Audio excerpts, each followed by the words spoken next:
Hello बच्चों, स्वागत आपका अपने प्यारे से YouTube channel India Force Academy serve to student, यानी आपकी सेवा में, विद्यार्थियों की सेवा में। बहुत दिन हो गए आपसे बात करे हुए, सॉरी।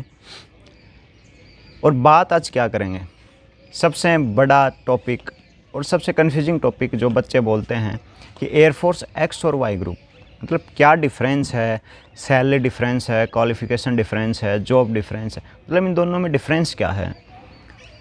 एक्चुअल में मेरी ऑफलाइन क्लासेस लगती हैं, तो मैंने ऑफलाइन क्लासेस में कुछ बच्चों ने मेरे से पूछा कि एक्स और वाई दोनों में क्या फ़र्क है, तो मेरे ध्यान में आया क्यों ना एक वीडियो ऐसी बनाई जाए। तो टाइम वेस्ट नहीं करते हुए बात करते हैं एयरफोर्स एक्स एंड वाई पर। देखो, एयरफोर्स एक्स एंड वाई मतलब मैं आपसे कह सकता हूँ कि एयरफोर्स एक्स, पहले तो बेसिक बातें बताऊँगा जो आपको ऑलरेडी पता होंगी, जो आपने सुनी होंगी कहीं ना कहीं से। एयरफोर्स एक्स तो होता है एक टेक्निकल चीज़ें और एयरफोर्स वाई होता है नॉन टेक्निकल चीज़ें, है ना। डिफरेंस कहाँ का होता है, जॉब में डिफरेंस होगा। हाँ, मैं एक बात आपको बताना चाहता हूँ कि अगर आप ये सोच रहे हैं कि वाई में काम कम होता है, एक्स में काम कम होता है, ज़्यादा इजी पैटर्न कौन सा है, एक्स का या वाई का, ज़्यादा इजी सिलेक्शन किस में हो जाता है, एक्स में या वाई में, सब बातें बाद में करेंगे हम। पहले जो मेन पर्पस था मेरा कि एक्स एंड वाई में जॉब क्या होती हैं, काम क्या। सबसे पहले अपन बात करते हैं एयरफोर्स एक्स में। तो देखो, एयरफोर्स एक्स में ट्रेड्स होती हैं। ट्रेड्स मतलब अलग अलग प्रकार के काम होते हैं। मैं पहले एक्स की बात करता हूँ, तो सबसे पहला जो ट्रेड होता है आपके पास वो होता है ऑटोमोबाइल फिटर। ऑटोमोबाइल फिटर मतलब जितने भी हल्के और भारी वाहन हैं, मतलब हैवी ड्यूटी जैसे कि ट्रक हो गया, क्रेन्स हो गई, और हल्के वाहन यानी कोई भी ऑफिसर की गाड़ी हो गई या फिर आपकी गाड़ी हो गई, है ना, जो कि सेना ने आपको दे रखी है। इन सब में कोई भी अगर रिपेयरिंग करनी है, कोई दिक्कत आ जाए, इनमें कोई लोडिंग करनी है, किसी भी चीज़ को एक जगह से दूसरी जगह पर भेजना है, या फिर वो हथियार हो या फिर कोई भी चीज़ हो, तो आपको ऑटोमोबाइल फिटर में जो ट्रेड होती है उसमें आपको काम दिया जाता है, ऑटोमोबाइल फिटर की ट्रेड में। Next trade electronics fitter. अब ये ट्रेड कैसे मिलती हैं ये बात भी मैं आपको लास्ट में बताऊँगा। मैं जल्दी जल्दी ये ट्रेड बता देता हूँ। इलेक्ट्रॉनिक्स फिटर क्या होता है। इलेक्ट्रॉनिक्स, देखो दो चीज़ें होती हैं, एक तो इलेक्ट्रॉनिक्स और एक इलेक्ट्रिकल। इलेक्ट्रॉनिक्स में जितने भी डेटा की कोई भी एक मतलब कह सकते हैं कि कोई भी एक ऊपर एक अपना एक प्लेन जा रहा है, फाइटर प्लेन, उसको रडार सिस्टम देना, उसको डेटा देना, उसको वॉइस ट्रांसमिशन देना या उससे लेना, जितनी भी ये चीज़ें हैं, ठीक है, रडार, है ना, इलेक्ट्रॉनिक उपकरण जितने भी हैं, डिजिटल इलेक्ट्रॉनिक सिस्टम जो भी है ना, पूरा आपको संभालना रहता है। सब इस ट्रेड में यानी इलेक्ट्रॉनिक्स ट्रेड में आपको इसकी जानकारी दी जाती है, इसकी आपको ट्रेनिंग करवाई जाती है 6 महीने की फिजिकल ट्रेनिंग के बाद, है ना। फिर उसके आपको नेक्स्ट जो है इलेक्ट्रिकल फिटर यानी विद्युत फिटर। पहले वाले इलेक्ट्रॉनिक्स थी, अब इलेक्ट्रिकल फिटर में आपको पता ही होगा भाई, लाइटिंग वगैरह की जो सुविधा है वो आपको डिफेंस को देनी होती है। उसके बाद जितने भी मतलब अपने मिसाइल प्रणाली होती हैं उनमें लाइटिंग लगाना, जितने भी फाइटर प्लेन्स हैं या नॉर्मल प्लेन्स हैं उनमें लाइटिंग वगैरह अगर ख़राब हैं तो उनको ठीक करना, फिर वो चाहे ग्राउंड पर हो चाहे, है ना, ऊपर हो, सब आपको देखना होता है। फिर होती है नेक्स्ट संरचना फिटर। संरचना फिटर मतलब स्ट्रक्चर फिटर। इसमें आपको फ्रेम डिसाइड करना होता है कि कोई भी चीज़ किस फ्रेम में कहाँ लगेगी। फॉर एग्जांपल एक मिसाइल है, मिसाइल कहाँ फिट होगी किसी भी फाइटर प्लेन में। आप ये मत समझना कि आप ग्राफ बनाएंगे पूरे साइंटिस्ट बन जाएंगे कि नहीं ये यहाँ फिट हो, साइंटिस्ट नहीं है। आपको सिखाया जाएगा कि अगर आप इस मिसाइल को साफ़ कर रहे हैं, रिपेयर कर रहे हैं, तो वापस वो कहाँ फिट होगी। कोई भी गन है, वापस उसको कैसे फिट करते हैं। कोई भी एक फाइटर प्लेन है, उसमें ये चीज़ें यहाँ फिट होंगी, ये चीज़ें वहाँ, मतलब पूरी संरचना, पूरी मतलब आप कह सकते हो, समझ गए आई मीन क्या कहना चाहता हूँ। फिट वो सारी चीज़ें पहले से हैं, लेकिन दोबारा उसे साफ़ सफाई करके उसी स्ट्रक्चर में ढालना वो आपका काम होगा। नेक्स्ट है हमारे पास क्या, मतलब आपने पढ़ा होगा, है ना, प्रोपल्सन यानी रॉकेट जब आप छोड़ते हैं तो उसमें फ्यूल वगैरह डालना, है ना, उसमें सारी चीज़ें चेक करना, हवाई हथियार की मरम्मत करना, उनकी सब चीज़ें आपके अधीन आती हैं। ये सारी चीज़ें मैं बोल रहा हूँ, ये आपको साइड में दिखाई दे रहे होंगे, नहीं फिर नीचे PDF मिल जाएगा आपको डिस्क्रिप्शन में। नेक्स्ट है वर्कशॉप फिटर, है ना। वर्कशॉप फिटर में आपका क्या काम है, हीट ट्रीटमेंट करना, है ना, बेसिक मशीन टूल्स को वर्कशॉप ट्रेड में पहुँचाना, यानी जहाँ उनका काम होता है, जहाँ उनको ठीक किया जाता है वहाँ से आपको लेके आना, ये सब आपको वर्कशॉप फिटर है। नेक्स्ट अगर मैं बात करूं तो हथियार फिटर, है ना। हथियार फिटर यानी नाम से पता चल रहा है कि आपको विमान और मिसाइल्स और अन्य हथियार वितरण प्रणालियां जो हैं, जैसे गोला बारूद की रखवाली करना या टाइम आने पर उनका रख रखाव करना, समझ में आ गई बात। और छोटे हथियार या बम जिन्हें उनका संचालन कैसे किया जाता है, वो कहाँ पे पहुँचाने हैं, है ना, कैसे उनको हैंडल करना है, कैसे टाइम टाइम पे उनकी देखभाल करनी है, सब ये चीज़ें आपको हथियार फिटर में यूज में ली जाती हैं। अब बात करते हैं एयरफोर्स एक्स ग्रुप की ट्रेड्स मिलती कैसे हैं। देखो, कई कहते हैं कि एयरफोर्स एक्स ग्रुप की ट्रेड्स आपको डिसाइड करनी होती है। नहीं, एयरफोर्स एक्स ग्रुप की ट्रेड्स रैंडमली मिलती हैं। यानी मतलब आप जितने भी बच्चे हैं वो कंप्यूटर क्या करेगा, उनको मर्ज करेगा, और आप कह सकते हो एक प्रकार से पर्चियाँ नहीं होती, इन सारी पर्चियों को ऐसे मिला करके, और आपका लक है कि आपकी कौन सी ट्रेड आपके पास आ जाएँ और किस ट्रेड में आपको काम करना पड़ जाए। अब पे एंड पर्क्स कितनी मिलती हैं, यानी आपको कितना भुगतान मिलेगा एयरफोर्स एक्स ग्रुप में। तो देखो, आपको ट्रेनिंग टाइम में 14,600 रुपये पर मंथ मिलते हैं। ये आपको पूरे कैश नहीं मिलते, उसमें कुछ पीएफ कट जाता है, कुछ एक्स्ट्रा चार्जेस वगैरह आपके कट जाते हैं, और ऐसे करके आपको शायद, जहाँ तक मैं कंफर्म हूँ, लास्ट टाइम एक बंदे से बात हुई थी तो 9,000 के समथिंग, या कई बार तो 8,000 रुपये आपके पास अपने खाते में पहुँचते हैं ट्रेनिंग टाइम में। ठीक है, ये ट्रेनिंग टाइम 2 साल का होता है। अब ट्रेनिंग के बाद आपको 33,100 रुपये, 100 रुपये ऊपर आपको दे देते हैं टिक्के के, है ना, नहीं, 33,100 रुपये आपको मिलते हैं एयरफोर्स एक्स ग्रुप में सैलरी। और ये सैलरी कैसे बढ़ोतरी होगी, वो आपकी ट्रेड पर और आप कैसा काम कर रहे हैं, एक नाम बोलते हैं डियरनेस अलाउंस, है ना, कि आप कितना अच्छा काम कर रहे हैं कि आपको डियरनेस अलाउंस मिलेगा। और आपको पेमेंट के साथ साथ देखो, आपको राशन मिलता है, कपड़ा मिलता है, चिकित्सा सुविधाएं मिलती हैं, आवास मिलता है, कैंटीन छुट्टी मिलती हैं, और आपको पूरी साल में 60 दिन की छुट्टियां मिलेंगी। और 60 दिन में 30 दिन की छुट्टियां आप इमरजेंसी छुट्टी बोलते हो, यानी जब आप किसी इमरजेंसी काम में लेते हो। समझ में आ गई बात। और फिर आपको क्या होगा, ठीक है, फिर आपको मनोरंजन सुविधाएँ मिलेंगी। अगर आपके बच्चे स्कूल जा रहे हैं तो उनके यूनिफॉर्म वगैरह, उनके परिवहन के लिए सब में आपको छूट दी जाएगी, है ना।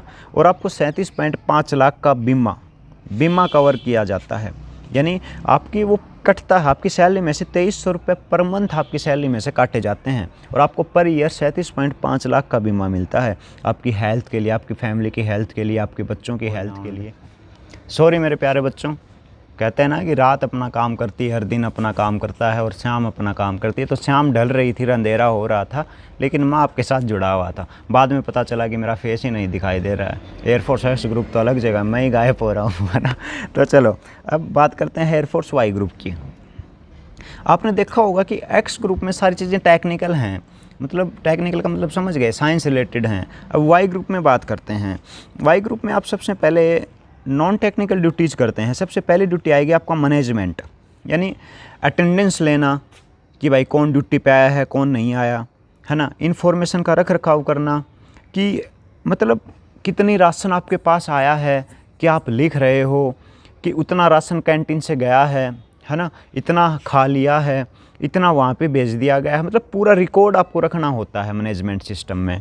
सेकंड चीज़ आपके पास जो आती है वो होती है उसका असिस्टेंट, जो मैनेजमेंट होता है उसका असिस्टेंट, जिसे आप कह सकते हैं अधिनियम सहायक, है ना, कि भाई कितना वेतन दे दिया है, किसके अकाउंट में वेतन आ चुका है, उसको उसकी रसीद देना। वो लाइट ख़राब हो गई है, वो नहीं आएगी, भाई इतने रुपए की आएगी, वो आपने नोटबुक में उतार दिए, ठीक है। वो लाइट का जो लाइट वहाँ पे लगाएगा वो काम एक्स ग्रुप वाले का, आपका काम है भाई वो इतने रुपए हैं, इतने की लाइट ले आ, ठीक, और वो रिकॉर्ड में चढ़ा दिया, डिफेंस के रिकॉर्ड में। और नेक्स्ट चीज़ आपके पास रसद सहायक।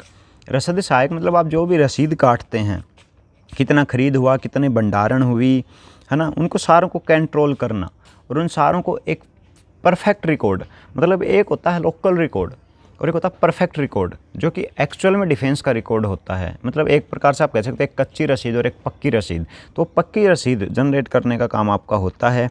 फिर एक नई चीज़ आ जाती है पर्यावरण सहायक, सेवा सहायक। तो इस काम में आपको अग्निशमन यानी पूरी फायरिंग की आपको रखनी होती है कि कहीं आग वगैरह लग गई, उसको कैसे कंट्रोल करना है, साफ़ सफाई वगैरह, अपने आसपास की साफ़ सफाई रखना, ये सारी चीज़ें आपका काम है।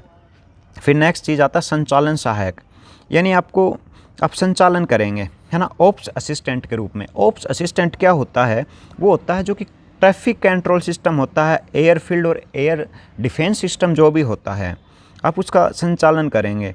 यानी रडार जो सिस्टम है, उसके जितना भी संचालन सिस्टम है, हवाई हथियार जितने भी हैं, मतलब उनको ट्रैक करना, उनको बताना, उनकी प्रणाली डिज़ाइन करना कि ये सारी चीज़ें ऐसे होंगी, ठीक है, फिर उनका रिकॉर्ड देना, ये सब आपका काम होता है।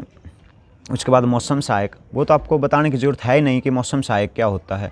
मौसम सहायक वो चीज़ें होती हैं कि बताना कि हमारे रडार के अनुसार, हमारे विमान के अनुसार ये मौसम सही है, ये मौसम गलत है, उसका रिकॉर्ड आपको पायलट को बताना, या जो भी आपकी हायर अथॉरिटी है उसको आप बताएंगे। नेक्स्ट चीज़ें हैं फाइनल और नेक्स्ट एंड फाइनल, ठीक है। पुलिस, आपको इंडियन एयरफोर्स में वाई ग्रुप में अगर सेलेक्ट होते हैं तो आपको इंडियन एयरफोर्स पुलिस बना दिया जाता है। और पुलिस का तो मतलब समझते हैं, शांति क्रिएट करना, कोई भी केस है वो पहुंचाना, है ना, जो भी नॉर्मल पुलिस का काम होता है, लेकिन वो डिफेंस की पुलिस आप समझ गए होंगे। नेक्स्ट चीज़ आपके सामने में सुरक्षा, सिक्योरिटी, यानी आपको कहीं बाहर सिक्योरिटी गार्ड लगा देंगे, या फिर कौन आया है कौन गया है ना, बाहर आपको पूरी जो सिस्टम है वो आपको देख रेख करना पड़ेगा। समझ में आएगा, मतलब पूरा सिक्योरिटी सिस्टम आपको संभालना होगा। वो एरोप्लेन वाला सिक्योरिटी सिस्टम नहीं, वो तो पायलट्स देखेंगे, है ना, जितना भी डिफेंस सिस्टम है पर हायर अथॉरिटी है वो देखेगी। आपका काम क्या है, आपका काम बस यही है, मैंने बता दिया ना, कि जितनी भी सिक्योरिटीज़ हैं आप, मतलब भाई आप उधर जाओ, आप उधर लगो, आप उस गेट पे लगो, आपका काम कैबिन में है, आपका काम कैंटीन में है, आपका काम स्टोर में है, सबकी सिक्योरिटीज़ पर्पज़ करना आपका काम होगा, ठीक है भाई। और ग्राउंड ट्रेनिंग असिस्टेंट जो होता है, जो आप क्या कर सकते हो, जो भी नए रिक्रूटमेंट आते हैं आप उसको ट्रेन कर सकते हो, है ना, उसको आप एक्सरसाइज करवा सकते हो, है ना, उसकी आप मतलब परेड वगैरह करवा सकते हो, सब चीज़ें आप करवा सकते हो। ये वाई ग्रुप में आती हैं। और वाई ग्रुप में भी दो ऐसी ब्रांच हैं, जो ऐसी ट्रेड हैं जिसमें टेक्निकल चीज़ें होती हैं। जैसे कि एक होता है संचार तकनीशियन। संचार तकनीशियन का आप मतलब समझ गए, कम्युनिकेशन जो टेक्नोलॉजिस्ट होता है वो, यानी आप टेलीफोन एक्सचेंज, रेडियो उपकरण सबको आप देखेंगे कि ये सही है, उसमें अगर दिक्कत है तो आप उसे रेडियो उपकरण को सुधारेंगे। जैसे चार्ली चार्ली देखा होगा आपने, है ना, Charlie Charlie gate number 1, Charlie Charlie gate number 2, है ना, चार्ली चार्ली एयरफोर्स में आ रहा हूँ सेलेक्ट होके। तो नेक्स्ट होता है ऑटोमोबाइल टेक्नीशियन, यानी जो भी क्रेन हैं, है ना, ट्रैक्टर हैं, लिफ्टर हैं, या फिर ट्रक हैं, सबको आपको रख रखा, ठीक है। और वाई ग्रुप में अब बात करेंगे पेमेंट की, कि वाई ग्रुप में पेमेंट क्या होती है। भाई आपको ट्रेनिंग टाइम में सेम पेमेंट मिलती है, एक्स को भी वाई को भी, लेकिन जब आप फाइनली ट्रेड लेकर के ज्वाइनिंग पे जाते हो उसके बाद आपको वाई में थोड़ी सी कम मिलती है, 26,900 रुपये पर मंथ होती है, और उसमें कितनी थी, 33,100 रुपये एक्स में, ठीक है। उसके बाद आपके कुछ, मैं बता रहा था, राशन कपड़ा मकान सेम एक्स की तरह, और आपका 2300 रुपये पर मंथ फंड कटेगा। कौन सा फंड, आपको प्रीमियम दिया जाएगा, आई मीन आप कह सकते हो कि अपने शरीर की सुरक्षा दी जाएगी। 37.5 लाख रुपए पर ईयर आपको अपनी सेहत पर, अपने परिवार की सेहत पर, अपने बच्चों की सेहत पर, जो आपकी डिपेंडेंट है उसकी सेहत पर आप खर्च कर सकते हो। तो air force X and Y group का ये जो अंतर था, है ना, जहाँ तक मुझे पता है ना। बाकी आपको जल्दी से जल्दी, मैं इस चैनल पर आप जुड़े रहिए, जितने भी एयरफोर्स रिटायर्ड हैं, ऑफिसर्स हैं, एयरमैन्स हैं, और जिनको अच्छी अच्छी नॉलेज है वो इस चैनल पर धीरे धीरे आने लगेंगे। इस चैनल को आगे ग्रो करेंगे आपकी सेवा और सहायता के साथ। अगर आप मेरे साथ ऑफलाइन जुड़ना चाहते हैं, मैं बेसिकली ऑफलाइन क्लासेज फिजिक्स की चलाता हूँ, अगर आप मेरे साथ ऑफलाइन जुड़ना चाहते हैं तो आप मेरे व्हाट्सएप नंबर पर कॉन्टैक्ट कर सकते हैं, ठीक है। Thank you, have a nice day, love you all, जय हिंद, जय भारत। बने रहिए हमारे साथ, चैनल के साथ, हमारे साथ, मेरे साथ, है ना, क्योंकि ये सब कुछ आपका है, मेरा कुछ नहीं है। आप अपने साथ बने रहेंगे, अपने साथ बने रहेंगे मतलब अपने को लय में रखेंगे तो आप सेलेक्ट हो जाएंगे। और अगर आप आउट ऑफ नॉलेज रख देंगे तो आप सेलेक्ट नहीं होंगे। तो टाइम टू टाइम नॉलेज भी रहते रहिए, पढ़ते भी रहिए। जो आप करना चाह रहे हैं उसकी नॉलेज आपको होनी चाहिए। Thank you friends, have a nice day, love you all, जय हिंद, जय भारत।